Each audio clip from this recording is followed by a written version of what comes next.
Hello दोस्तों। आज हम हल करेंगे 2.1 के सभी क्वेश्चनों को।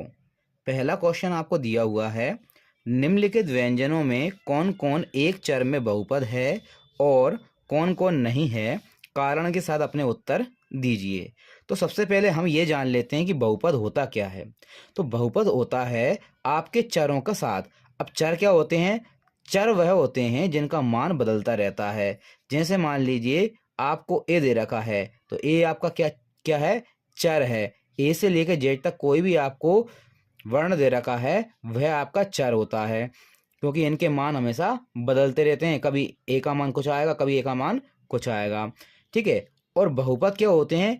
अगर इन पे कोई घात लगी हुई है, जैसे मान लीजिए एक्स लिया हमने, इस पे अगर 0 घात है या एक्स पे 1 की घात है, तो जो घातों के साथ और नंबरों के साथ जो लेके जाते हैं उसे बोलते हैं बहुपद। ठीक है। और जो बहुपद की जो घात होती है वह हमेशा धनात्मक होती है, कभी भी ऋणात्मक नहीं होती। तो हम ये कह सकते हैं कि जो चरों की घात है वो आपका धनात्मक पूर्णांक होती है। यहाँ हम देखते हैं कि यहाँ एक्स और एक्स दे रखे हैं, तो मान लो ये एक ही चर हैं ये। अगर यहाँ एक्स और वाई आपको अलग अलग दे रखे होते हैं तो ये 2 चर हो जाते।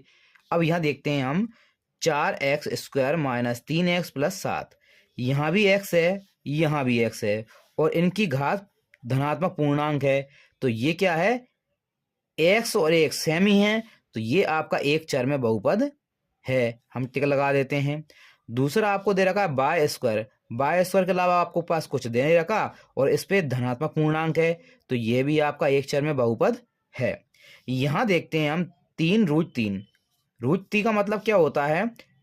टी की घात है आपका 1/2। टी की घात है आपका 1/2। तो ये आपका क्या है? रूट का मान होता है 1/2। अब जो 1/2 आया है वह आपका पूर्णांक नहीं है, 1/2 में दे रखा है, तो हम ये कहेंगे कि ये बहुपद ही नहीं है। तो एक चर में कहाँ से होगा? तो ये हमारे पास बहुपद में है ही नहीं। फिर हम देखते हैं, यहाँ आपका बाय दे रखा है +2/बाय। अब 2/बाय का मतलब क्या है?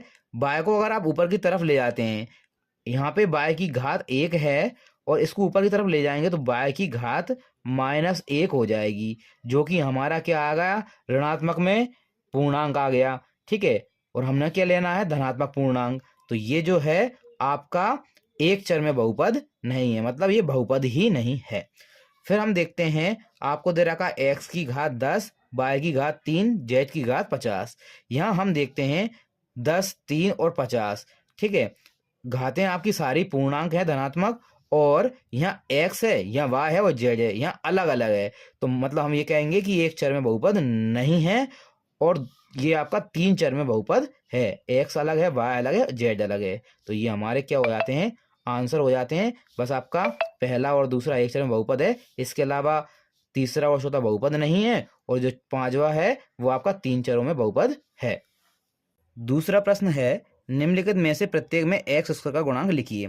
तो हम यहाँ देखते हैं, आपको लिखा हुआ है 2 + x² + x।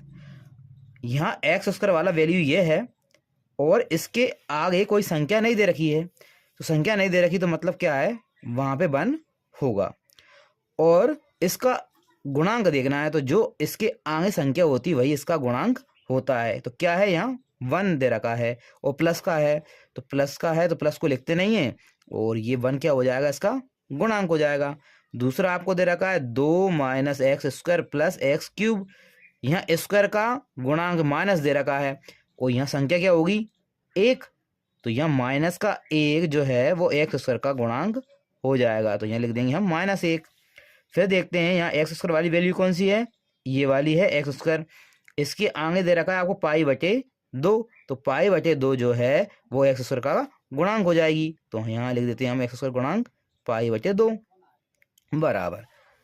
इसका देखते हैं, यहाँ आपका x में वैल्यू दे रखी है, ये x²। अब इसके आगे कोई संख्या नहीं है, मतलब आपका 1 है, तो इसका गुणांक क्या हो जाएगा? 1। लास्ट वाला देखते हैं हम, √2x + 1। यहाँ पे x² का पद हमारे पास नहीं दे रखा है, मतलब हम ये कहेंगे कि जो उसका गुणांक है मतलब वो क्या है? 0, क्योंकि 0 का गुणा x² में होगा तो वो इसको 0 कर देगा। तो इसके ये आंसर हो जाएंगे। तीसरा क्वेश्चन हमारे पास है, 35 घात के द्विपद का और 100 घात के एक पदी का एक एक उदाहरण दीजिए। तो हम लिखते हैं 35 घात के द्विपद। हम लिख लेते हैं x, इसकी घात हो जाएगी 35, तो ये 35 घात हो गया। अब आपको क्या बनाना है? द्विपद। द्विपद मतलब क्या हुआ?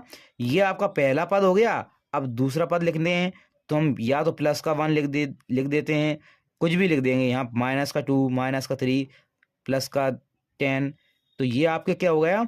ये आपके द्विपद हो जाएंगे। तो ये पहला पद और ये दूसरा पद, ये 35 घात का। दूसरा देखते हैं हम 100 घात के एक पदी, मतलब आपको 100 घात लेना है, एक ही पद लेना है। तो दूसरे का क्या हो जाएगा आपका? हम मान लेते हैं बाय, और इसकी घात क्या मान लेते हैं? 100। तो ये हो जाएगा एक पद और घात कितनी हो जाएगी? 100। ये इसके आंसर हो जाएंगे। चौथा क्वेश्चन आपका है, निम्नलिखित बहुपदों में से प्रत्येक बहुपद की घात लिखिए। तो हम यहाँ देखते हैं, जो बहुपद की सबसे बड़ी घात होती है वह बहुपद की घात कहलाती है सबसे बड़ी घात। तो हम जो है बड़ी घात देखेंगे। पहला क्वेश्चन दे रखा है आपको 5x की घात cube, 5x cube plus 4x square plus 7x। तो सबसे बड़ी घात क्या है यहाँ? इसकी घात 1 है, इसकी घात 2 है, इसकी घात 3। तो सबसे बड़ी घात 3 है, मतलब आपकी बहुपद की घात जो आ जाएगी वो कितनी आ जाएगी?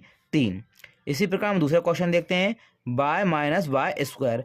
तो यहाँ पे क्या है? घात 2 है। सबसे बड़ी घात क्या दिख रही है आपको? 2। तो ये आपकी घात क्या हो जाएगी? 2। इसी प्रकार हम तीसरा देखते हैं, यहाँ t दे रखा है और t की घात, इसके अलावा और भी कोई पद नहीं है, तो t की घात क्या है? 1 है। जिसकी घात कुछ नहीं होती वहाँ 1 होता है। तो इसकी घात 1 है, तो हम लिख देते हैं 1, और ये सबसे बड़ी है। यहाँ पे देखते हैं 3 है, क्योंकि यहाँ पे आपका कोई भी चर वाला पद नहीं है, एक्स वाई या टी या पी वाला कोई पद नहीं है, तो ये आपका क्या है? बहुपद ही नहीं है। तो इसमें कोई भी आपकी घात नहीं होगी, तो हम लिख देते हैं 0 घात का है ये।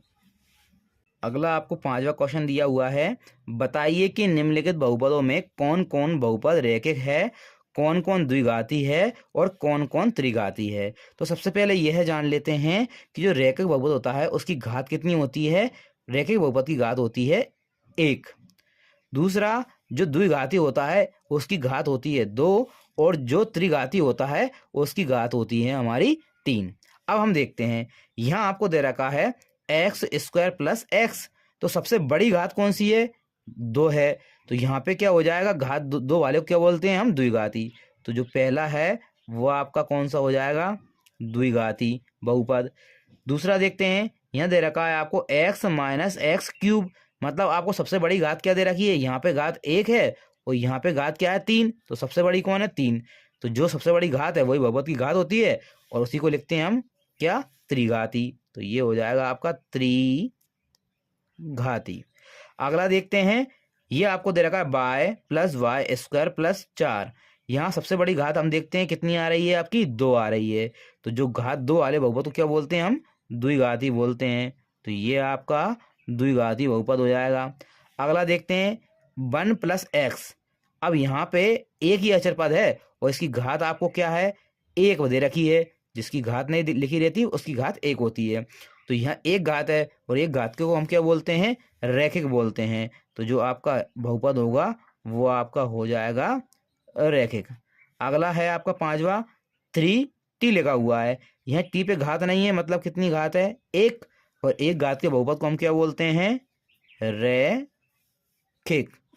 अगला देखते हैं, आपको दे रखा है आर स्क्वायर। तो आर आपका चर है और इसकी घात क्या दे रखी है आपको? 2। सबसे बड़ी घात 2 दे रखी है। तो घात 2 के बहुपद को क्या बोलते हैं हम?